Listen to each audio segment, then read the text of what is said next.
Setelah di akhir film After sebelumnya diperlihatkan bahwa Tessa bertemu dengan bapaknya yang jadi gembel, di film After ketiga ini kita di flashbackin dulu bagaimana awal mula bapak si Tessa meninggalkan rumah.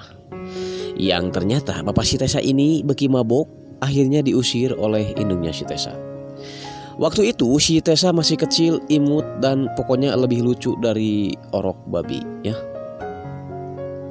Oke, ketika Indomie aing ditinyu, inilah After We Feel. Cerot dulu atuh. Cerot.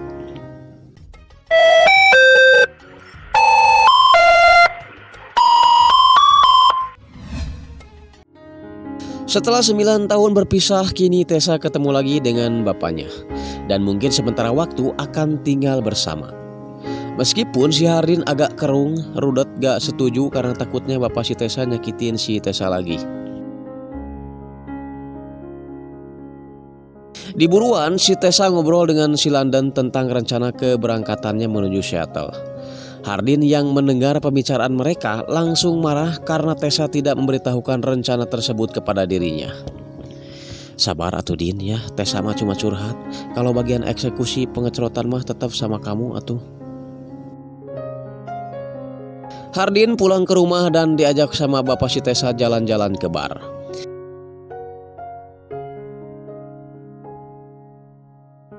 Mereka nampak kompak sekali kalau urusan maksiat ya, resep aing mah jujur ya.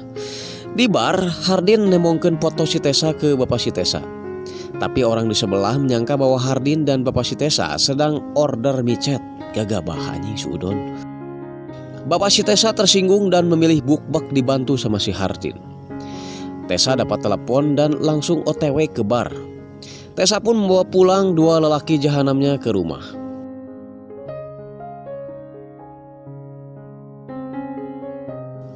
Di rumah, Hardin yang sedang mabuk mengambil sebuah es batu tapi tidak untuk dimakan, melainkan hanya diusap-usap ke tubuh si Tessa. Oh no, aing masih bocah.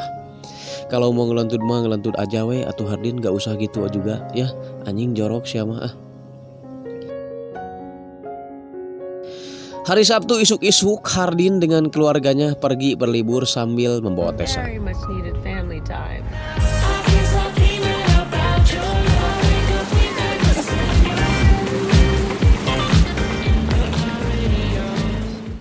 Mereka naik rakit dan tiba di sebuah villa besar. Karena takut salah tri, mereka mengunjungi sebuah restoran. Di sana Hardin bertemu sama teman seperjuangannya dulu ketika masih dagang es batu di Tasik. Namanya Lili. Karena terlihat akrab, si Tessa sedikit cemburu. Tessa membalas dengan ngobrol sama salah satu pelayan namanya Robert. Lain Robert budak nama enjangnya. Si Hardin balik cemburu dan menyenggol si Robert. Singkat cerita, malam pun cedem, si Hardin dan Tessa berenang di sebuah jolang badag. Ya, udah gak usah diceritain lagi ya, kalau ini mah pasti maksiat.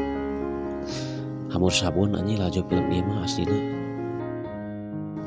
Tapi sesudah ngelentut mereka malah bertengkar gara-gara si Hardin nanya-nanya tentang si Trevor.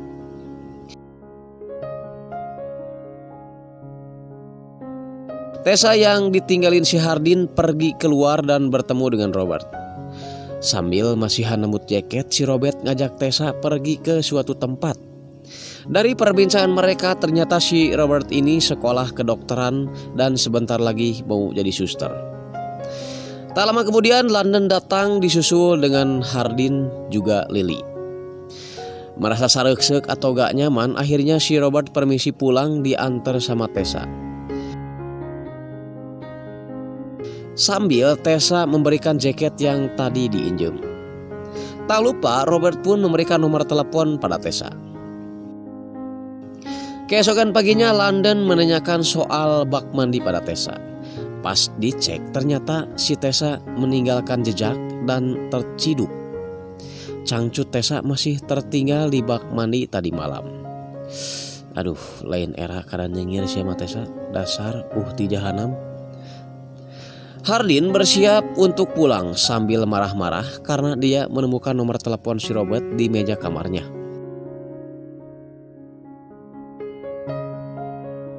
Tessa pulang ke rumah untuk siap-siap berangkat lagi, sedangkan si Hardin pergi ke rumah Pence.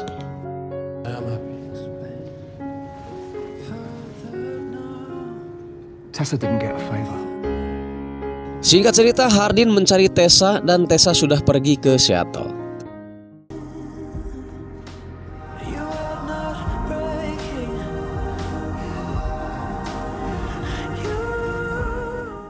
Hardin membuka sebuah buku harian Tessa. Di sana diceritakan awal mula kenalan dengan Hardin, dilentut sama Hardin, dan pernah merasa ditipu sama Hardin. Di Seattle, Tessa mulai dengan pekerjaan barunya. Dia sempat selfie berharap Hardin menanggapi postingannya tersebut. Sepulang kerja, Tessa, Pence, dan juga Kimberly menggibah tentang Hardin yang memiliki nilai bagus di kampusnya. Setelah itu, Tessa pamit ke kamar sambil dibekali orang utan sama Kimberly. Tak lama setelah itu, Hardin menelepon Tessa. Gak tahu kangen atau nafsu, yang jelas mereka ohan teuing nanaonan ya. Setelah bucat, Hardin tidur dan bermimpi Tessa berselingkuh dengan Robert. Tessa!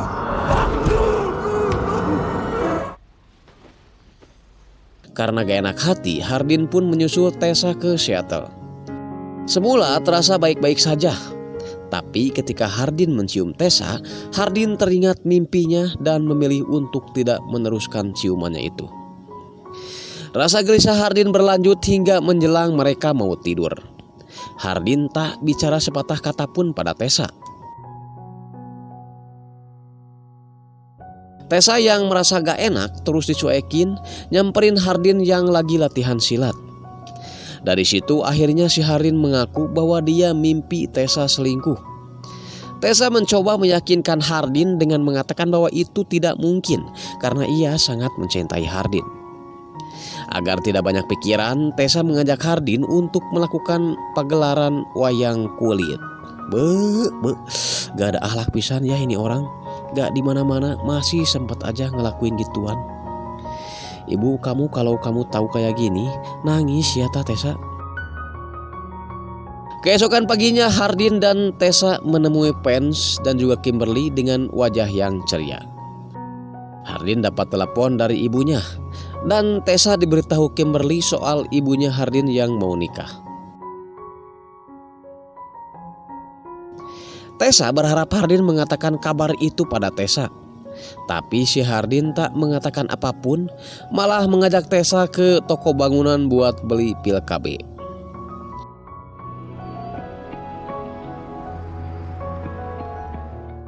Setelah itu Hardin pamit pulang. Sesampainya di rumah, Hardin bingung karena rumahnya gak dikunci. Hardin mengambil sebuah tongkat biliar untuk jaga-jaga. Ternyata bapak si Tessa ada di rumah dan mengatakan kalau dia sedang dikejar-kejar Bang Emok. Karena lagi selon, si Hardin pun hanya memberikan sebuah jam dinding pemberian ayahnya untuk dijual. Kita ke Tessa yang pergi ke salon untuk memeriksa rahimnya. Dokter mengatakan mungkin si Tessa gak bisa hamil karena ada masalah di leher rahimnya. Aduh, kasihan si Tessa ya. Kalau sampai kamu gak punya anak, adopsi Min aja lah ya. Gak usah ribet beli susu formula. Susu gantung aja gak apa-apa. Pence dan Kimberly mengadakan sebuah pesta. Hardin pun terlihat hadir di sana. Tessa diajak ngedance sama Kimberly. Hardin yang sedang ngobrol sama Pence pun jadi gak fokus karena melihat goyang dumang ala Bunda Inul dipraktekkan sama Tessa. Karena mereka udah para sagne, akhirnya mereka pun pergi duluan. Taulah ya, kalian juga mau ngapain? Soklah tebakan yang aing, pasti si Tessa rek dilentut ku si Hardin nyaho aing lah.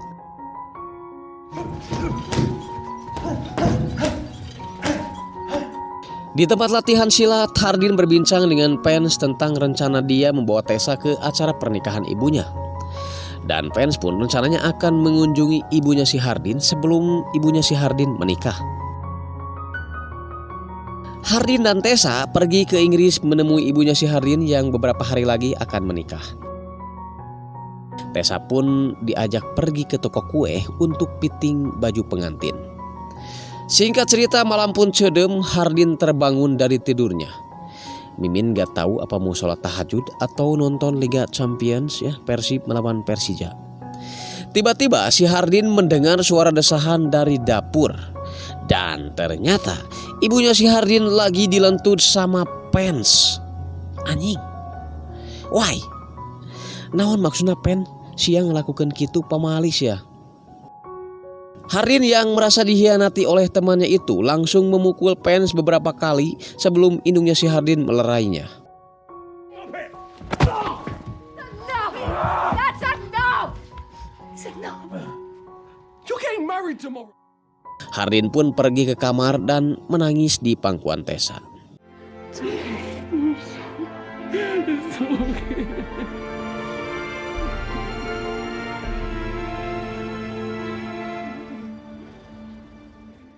Hari pernikahan pun tiba. Di acara tersebut, Kimberly juga hadir dengan Pens. Setelah acara selesai, Pens menyuruh Hardin untuk menemuinya di bar karena ada sesuatu yang harus dibicarakan. Berkat bujukan Tessa, Hardin pun bersedia menemui Pens di bar dan Tessa akan menggibah dengan Kimberly. Baik Kimberly ataupun Pens, mereka mengatakan bahwa sebenarnya Hardin itu adalah anak kandung Pens. Hardin yang setengah gak percaya serasa dicentar guludug langsung pergi keluar dan menemukan obat dari segala obat, yaitu kekasihnya Tessa. Film pun berakhir. Tapi film ini dipastikan akan ada sequel selanjutnya ya Sobat Cerot. Jadi kalau kalian suka ya tunggu aja. Soalnya Min juga suka sih film ini. Romantis banget, bikin baper, dan yang paling penting banyak adegan pengacrotannya ya. Sedikit pesan Mimin dari film ini bahwa sesering-seringnya kalian bertengkar dengan pasangan kalian, kalau udah saling sayang mah kalian akan tetap baik-baik saja ya. Awet rajet paling gila. Oke, saya Andreas Bawok pamit. Sampai jumpa di film-film seru berikutnya. Salam Cerot.